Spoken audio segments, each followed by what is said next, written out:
नमस्कार, आप देख रहे हैं बीबीवी टीवी और मैं हूं आपके साथ ईशा गर्ग। सिद्धू मूसेवाला, जिसका असली नाम शुभदीप सिंह सिद्धू था, पंजाब के मनसा जिले के मूसे गांव के निवासी थे। वो 11 जून 1993 को पैदा हुए थे। उनका परिवार एक किसान परिवार था, लेकिन सिद्धू का रुझान हमेशा से संगीत की ओर था। उनका संगीत करियर एक छोटे से गांव से शुरू हुआ, लेकिन उनकी आवाज और गीतों ने उन्हें केवल पंजाब ही नहीं बल्कि पूरी दुनिया में एक अलग पहचान दिलाई। सिद्धू मूसेवाला पंजाबी म्यूजिक इंडस्ट्री के सबसे बड़े नामों में से एक बन गए थे। सिद्धू मूसेवाला का संगीत करियर 2017 में तब शुरू हुआ जब उन्होंने अपनी पहली सिंगल लाइसेंस रिलीज की थी। इस गीत ने उन्हें तुरंत लोकप्रियता दिलाई। इसके बाद उन्होंने कई हिट गाने दिए, जैसे just listen, Tochan, dollar, bad fellow, self made और सोहाई, जो आज भी पंजाबी संगीत प्रेमियों के बीच लोकप्रिय है।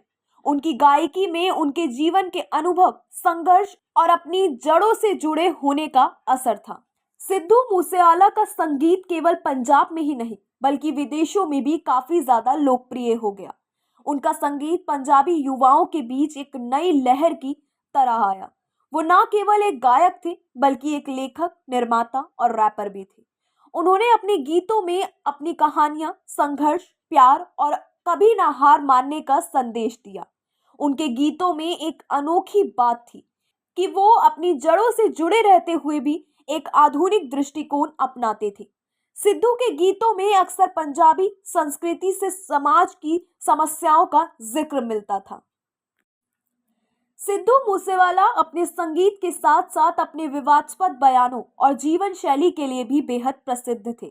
वो कभी भी अपनी राय छुपाने वाले नहीं थे और अपनी बातों को सीधे सीधे कहने के लिए जाने जाते थे। इसके अलावा उनके गीतों में कई बार हिंसा, हथियार और अपराध को बढ़ावा देने का आरोप भी लगाया गया, जो कि विवादों का कारण बनता था। सिद्धू को अक्सर अपने गीतों और बयानों की वजह से आलोचना का सामना करना पड़ता था, लेकिन वो इसे नजरअंदाज करते हुए अपनी पहचान बनाए रखते थे। सिद्धू मूसेवाला ने राजनीति में भी अपनी रुचि दिखाई थी। 2022 के पंजाब विधानसभा चुनाव में उन्होंने कांग्रेस पार्टी से मनसा विधानसभा सीट से चुनाव लड़ा था। हालांकि वो चुनाव हार गए, लेकिन उन्होंने अपनी राजनीतिक पहचान को भी मजबूत किया।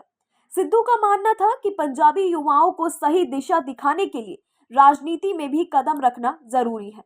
उनका राजनीति से जुड़ाव उनके संगीत के संदेश से मेल खाता था, जिसमें समाज में सुधार, युवाओं को सशक्त बनाने की बात होती थी। सिद्धू मूसेवाला की हत्या एक दर्दनाक घटना थी। सिद्धू मूसेवाला को गोलियों से छलनी किया गया और उनकी कार पर अज्ञात हमलावरों ने हमला किया। ये घटना मनसा जिले के जवाहर के गांव के पास घटी। सिद्धू मूसेवाला को अस्पताल ले जाया गया, लेकिन वो समय से पहले ही अपनी जान गंवा चुके थे। सिद्धू मूसेवाला की हत्या से जुड़े घटनाओं में एक महत्वपूर्ण नाम सामने आया, लॉरेंस बिश्नोई, जो एक कुख्यात गैंगस्टर है। सिद्धू मूसेवाला की हत्या 29 मई 2022 को हुई और इसके पीछे की वजह गैंगवार और व्यक्तिगत दुश्मनी मानी जा रही है। सिद्धू मूसेवाला और लॉरेंस बिश्नोई के बीच कई सालों से विवाद था और रिपोर्ट्स के मुताबिक सिद्धू मूसेवाला की हत्या का आरोप बिश्नोई गैंग पर लगा था। इस हत्या को गैंगस्टर लॉरेंस बिश्नोई और उसके सहयोगियों ने अंजाम दिया था। सिद्धू मूसेवाला का संगीत अक्सर हिंसा, अपराध और हथियारों को बढ़ावा देने के आरोपों में घिरा रहता था और इन मुद्दों को लेकर बिश्नोई गैंग के साथ उनके कुछ व्यक्तिगत मतभेद भी थे। हालांकि सिद्धू मूसेवाला ने अपने गीतों के जरिए पंजाबी युवाओं को प्रेरित किया था। उनका जीवन और उनके बयान अक्सर विवादों का कारण बनते थे। बिश्नोई गैंग का मानना था कि सिद्धू ने उन्हें निशाना बनाया था और इस वजह से उन्होंने उसे मारने की योजना बनाई। सिद्धू मूसेवाला की मौत ने न केवल पंजाबी संगीत उद्योग को शॉक में डाल दिया, बल्कि उनके फैंस को भी गहरे दुख में डाला था। उनके गाने आज भी लोगों की जुबां पर रहते हैं और उनके संघर्ष और जीवन के प्रति उनके दृष्टिकोण को लेकर लोग प्रेरित होते हैं। उनकी मौत से ये स्पष्ट हो गया कि वह न केवल एक गायक बल्कि युवाओं के लिए एक आदर्श भी थे। सिद्धू मूसेवाला की गैर मौजूदगी ने एक खालीपन छोड़ दिया है, लेकिन उनके द्वारा छोड़े गए धरोहर, उनका संगीत और उनके संदेश हमेशा जिंदा रहेंगे। उनके द्वारा छोड़ी गई धरोहर उनके गीतों के रूप में हमेशा जीवित रहेगी।